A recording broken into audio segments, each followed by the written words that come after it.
madaxweynaha jamhuuriyadda Soomaaliland mudane Muuse Biixi Cabdi ayaa maanta tababar u soo xulay dufcaddii saddexaad ee shaqo qaran munaasabad lagu qabtay dugsiga tababarka shaqo qaran ee ku yaala deegaanka Daraweyne ayaa waxaa halkaasi tababar uga socday in ka badan 300 oo dhalinyaro ah oo markaasi halkaasi u joogay mashruuca shaqo qaran si kor loogu qaado aqoontooda isla markaana loogu carbiyo barnaamijkan shaqo qaran madaxweynaha jamhuuriyadda Soomaaliland Muuse Biixi Cabdi oo munaasabadaasi ka hadlay ayaa ku dhawaaqay in ay ardaydan ka baxday shaqo qaran ay si rasmi ah u noqon doonaan kaydka ciidanka qaranka ee Soomaaliland madaxweynuhu waxa uu sheegay in dhalinyaradan maanta ka qalin jabisay dugsiga tababarka shaqo qaran ay si rasmi ah u noqon doonaan kaydka ciidamada qaranka ee Soomaaliland waxaana kula dardaarmay in ay kor u qaadaan wadaniyadooda iyo waliba aqoonta la baray oo markaasi ay ugu shaqeeyaan ummadooda isagoo madaxweynuhu dhinaca kale halkaasi ka jeediyay khudbadda la xidhiidha qorshayaasha dowladda ee horumarinta dhalinyarada iyo weliba hilaadinta mustaqbalka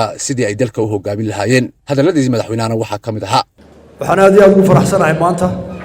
in haldoorkii Soomaaliland iyo aqoon-yahankoodii iyo dadkii ugu mudnaa xagga tacliinta xagga maamul xagga waayarag ay kala soo qayb galeen dhalinyarada xafladda xiritaanka dafcaddii saddexaad ee shaqo qaran waxay la tahay hadal intii la isuran lahaa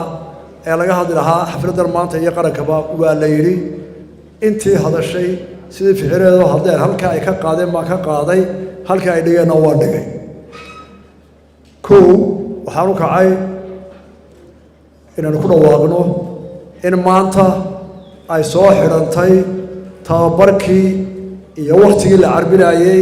dhalinyarada shaqo qaran ee dafcaddii saddexaad maadkooda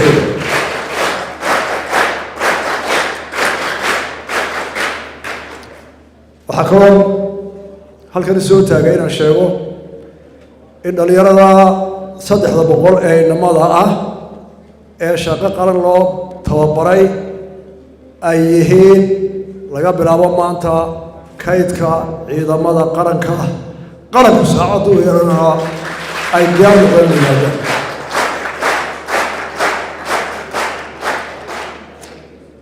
markaan soo koobo wixii maanta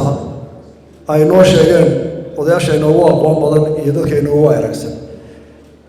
in badan baa taariikhda laydinka sheekeeya in badan baa la mustaqbalkeedii waxaan doonayaa qof waloo Soomaaliland hiba daa kasta uu yahay iyo aqoon kasta uu leeyahay inuu isweydiiyo halka uu la doonayo inay Soomaaliland gaadho 10 sano soo socda dad badan oo halka jooga ahaan 10 sano soo socda talin maaya hadday nool yihiin oo noloshu gaarsiina wax laga yaabaa inuu cimraayo oo aanay shaqayn karin dadka la rabo inay ka fikiraan 10 sano ka bacdi xaggee la tagayaa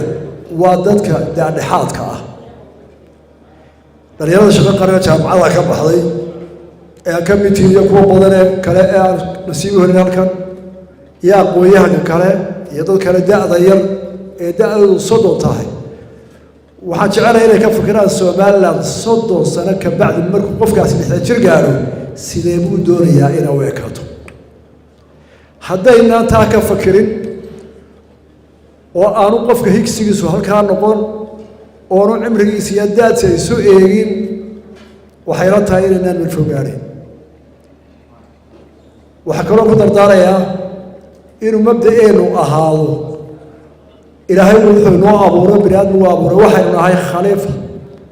khaliifa waa power adduunyada inaynu maamulno bini aadmigu ilaahay u doortay qur-aankiisu ku sheegay mar haddii karaamada ayna siiyeen bini aadmi nahay haddaynu nahay Soomaaliland inagoo aayadaa raacayna qofka Soomaaliland da'du yahay halku joogo inuu ka fakiro haddii ilaahay xilkaa ku saaray xilkaa ka soo bax maxaa xilkaa laga soo baxayaa wax kasta oo bini aadmiga ama noolaa wax u taraya inaad ku tacabto tacab xageed ka bilaabaysaa ciiddood ilaaliso noloshooda ciidday ku xidhantay geedkood beerto noloshooda geedka ku beerto qofka bini aadmiga oo ku kasta uu yahay midab kasta iyo diin kasta uu leeyahay waxtar mooyee waxyeeladiisa aanad ku hamoonin maxaa taa garab yaala hadday nolosha abdaa qaadano oo caalamka diimaha samaawawiga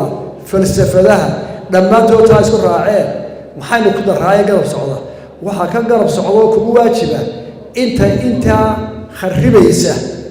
ee baabiinaysa inaad ka hortagtaano waxay ku saaran mardaad khaliifo tahay markaa waxaan isku dardaarnaa Soomaaliya haddaynu nahay inuu ahaado mabda'eenu noolaha waxtar adduunka waxtar bini aadmiga waxtar wixii waxaa wanaagsan kharibayana ka hortag inaynu mabda'a ku shaqayno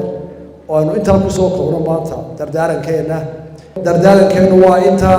wixii wanaag oo helisaan wixii xumaana ka hortagtaan iyo dalkiina uga fikirtaan 30 sano ka bacdi xaggee buu noqonayaa iminka waxaa laga yaabaa dhowr tajribaatihiin 5 markaad gaadho xaggee doorista dalkaaga inaad geyso markaynu taa isla garanayno hore u mari karnaa iyo masii qaadi karnaa waxaynu mahadnaqaynaa dadka noloshooda intii badnayd 80% huray inay dalka hore u mariyaan ee halkan ka hadlay ee macallimiinta professorada ee aadnale ee generaalana aad iyo aad baynu ugu mahadnaqaynaa waxaan ku soo koobayaa qodobka taariikhda aad ugu noqdo ilaahay mahdi waxa inoo hirgalay oo dhammaad inoogu dhow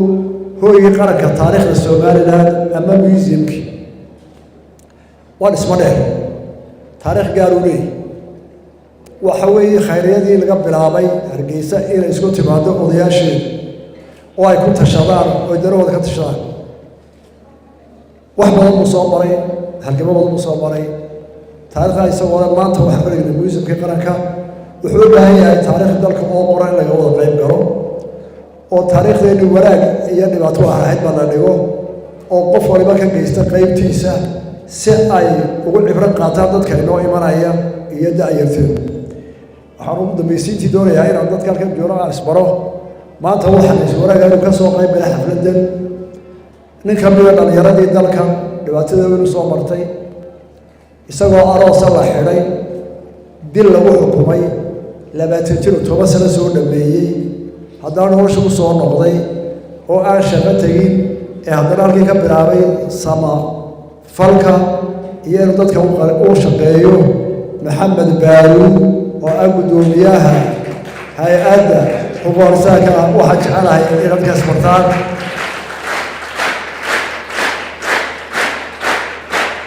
waa mahadsantihiin